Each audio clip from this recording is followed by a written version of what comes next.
we're continuing with day 17 part 2. We just saw part 1. In part 1 we needed to shoot or to throw our probe from our submarine and to hit a target, and our goal was to find such a initial configuration in which we were giving the initial velocity on X and Y direction that we can reach the highest position on the y-axis, and we did that with relatively little bit adjustment of the program by ourselves. I think this is moving away. Check and completing the program. Now we will need to solve part 2. Let's see what's the part. In the both example there. Okay, what we want to do. Maybe a fancy trick shot isn't the best idea. After all, you only have one probe, so you had better not miss. To get the best idea what your options are for launching the probe, you need to find every initial velocity that cause the probe eventually to be within target area after any step. If the both example there are 112 different initial velocity values that meet this criteria, how many distinct initial velocity values cause the probe to be within the target after any steps in our case? Okay, we, instead of finding the one that is our thing is the highest, we want to find all of the one that are actually hitting the target and are different.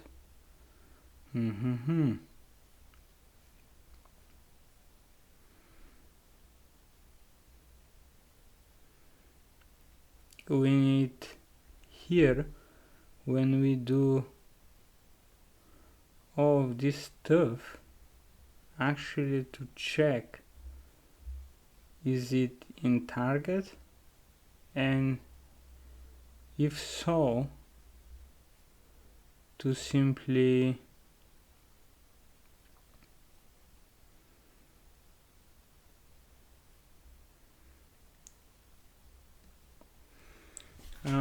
store the position and can keep checking further.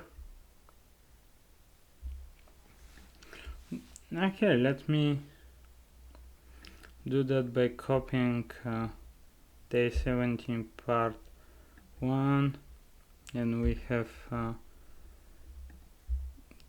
day 17 part 2. For this case, let's try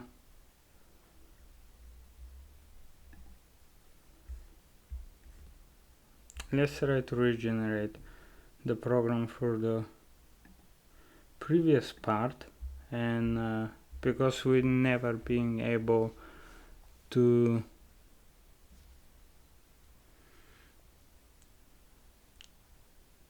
completely have it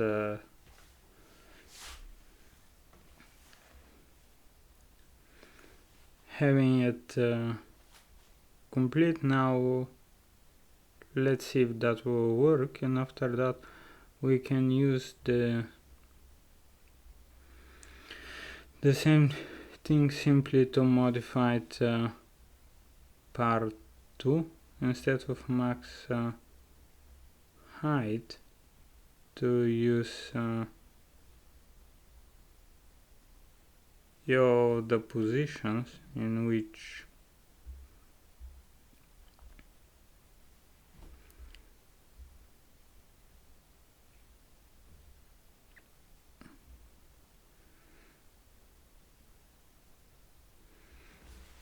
okay, here we have twined, so on.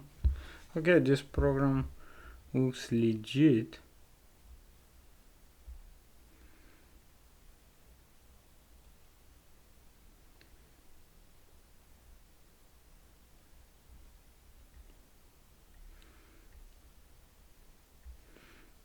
We have this part, and here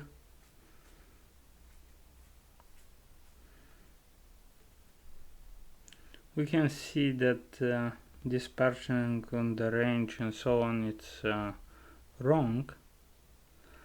Let's instead of doing that, say that we have we solved the problem with this given program, and actually we want to have it adjusted to the new kind of prompt. Thank you. I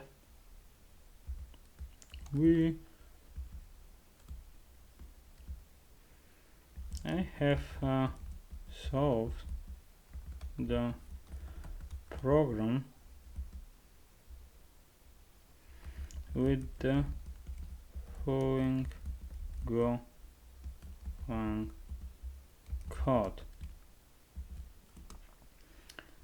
We're saying, okay, we have this program,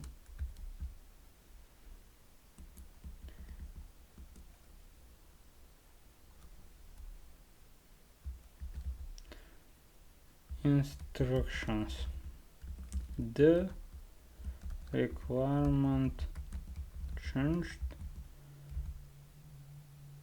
completely are changed, and you are given a new task based on the previous to solve, and here is the task.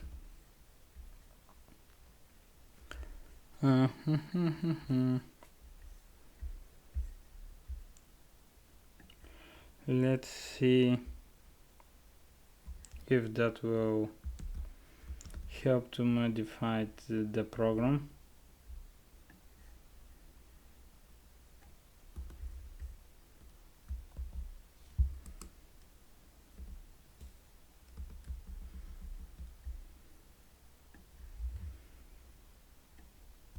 Let me cut on that because we already have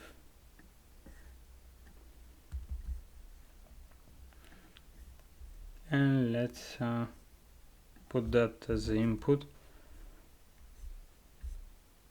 and see if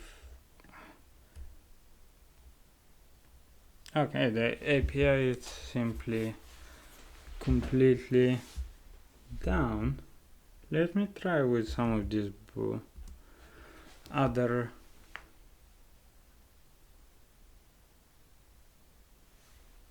okay, it's fine. It doesn't have correct knowledge and so on. Absolutely fine. Let's see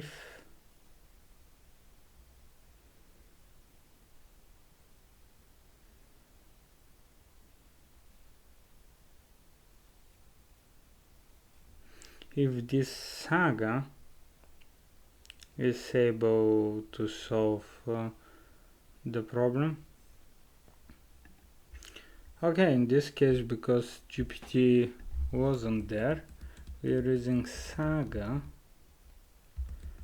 from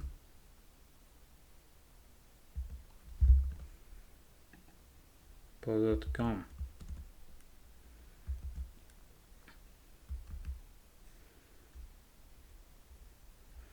And in this case we are getting the following answer, blah blah blah.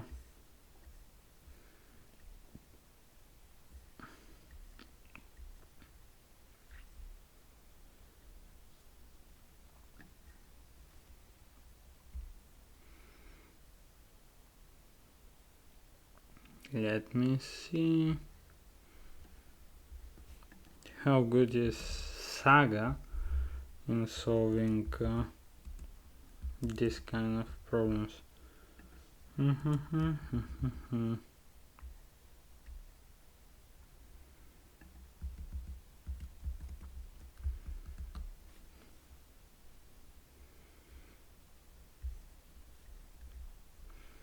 If I came here, delete,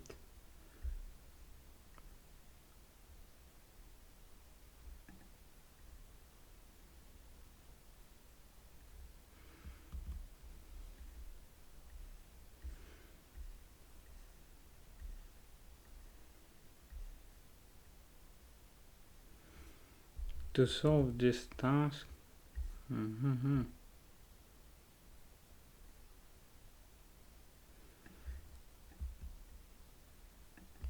Okay,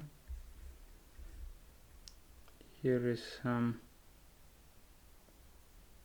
The main changes are different velocity map to keep the track of this.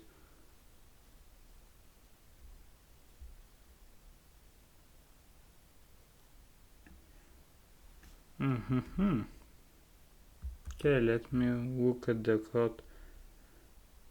Velocities, velocity key.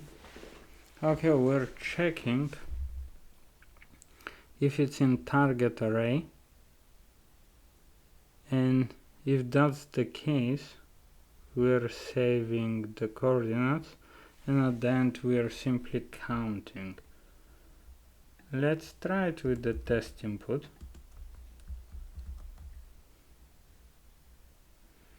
A 112.